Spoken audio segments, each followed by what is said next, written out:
I used to be on top of the world, brother. All-pro quarterback 4 years running. Voted the sexiest Texan in 2004. Man, I beat out Dennis Quaid and Matthew McConaughey, for Christ's sake. Yes, I drank a few beers now and then, popped the occasional pill. That's nothing compared to what the team quacks should shoot me up with just so I could play. And sometimes I just need to numb the pain, know what I'm saying? My biggest vice was speed.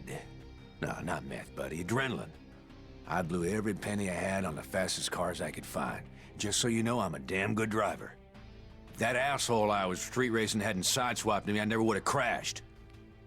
That poor girl would still be alive. That's right.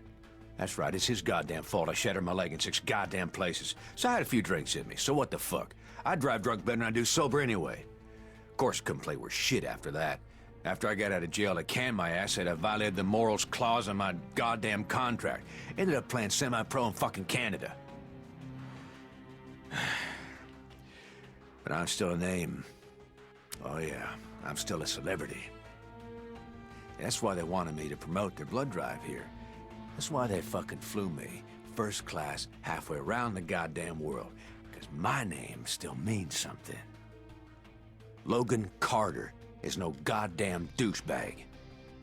I hate rich assholes, which is fucking ironic, since I'm expected to put my bloody life on the line for them.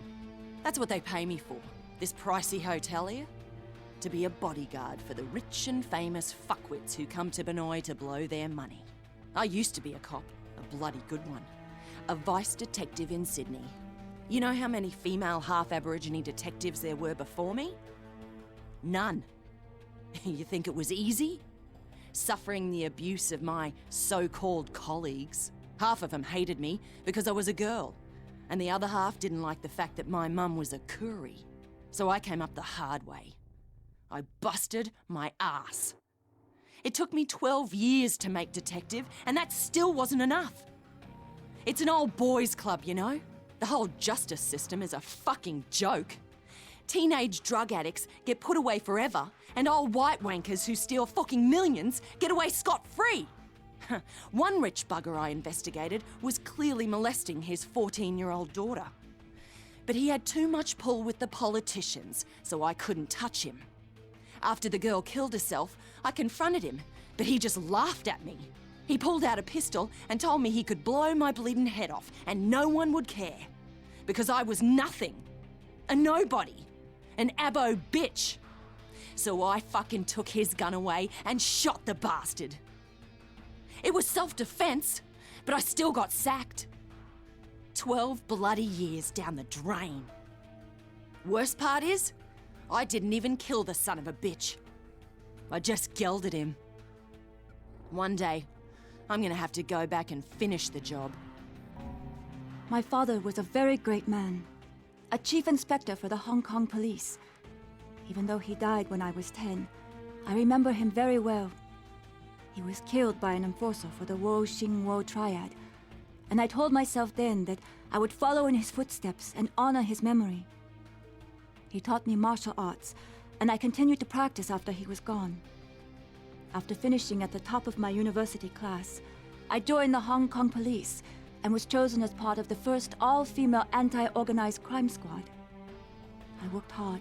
I did my best. But the men in charge never intended to put us on the front lines. They didn't train us the way they promised they would. They didn't believe any of us women were up to the task. We were only for show.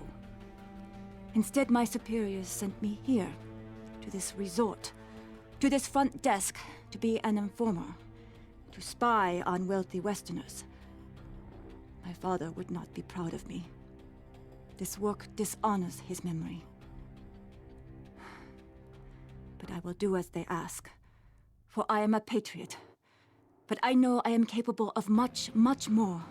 I just need the opportunity to prove myself. I grew up in New Orleans, lower Ninth Ward. My daddy went to prison when I was 2, and that's where he died, Angola. Mama didn't ever recover from that. Just drank and did crack, and any random motherfucker who didn't smack her around too bad. My nana the one who raised me. She run a washateria. We lived in a little shotgun house on Burgundy. From the time I was 10, man, I wanted to rap. I was into old school freestyle rap. And I'd be kicking ass at them battles, bro. But man, just couldn't catch a break. Nothing caught on. So, one Halloween, I come up with, "Who do you voodoo, bitch?" Just as a motherfucking joke, you know? Went right to the top of the hip-hop charts like a motherfucking rocket. And suddenly, I was famous. Going to the Grammys, hitting the parties. Man, I had bitches up to yin yang. And for the first time in my life, I was making money. Shit. I was spending it as quick as I was getting it. I thought I'd made it, you know what I'm saying? That gravy train wasn't never gonna end. So I did another song, and another song, and nothing hit. Nothing fucking hit. Song after song, and ain't nobody give a shit. Been 10 years, man. Yeah, I can still get gigs, but all they want me to do is, "Who do you voodoo, bitch?" Shit. I used to play the big casinos in Vegas or Atlantic City. Now it's just Reno or Laughlin. It's a motherfucking cruise ship. So this gig here might be my last chance. I mean, there's some heavy Hollywood hitters up in there.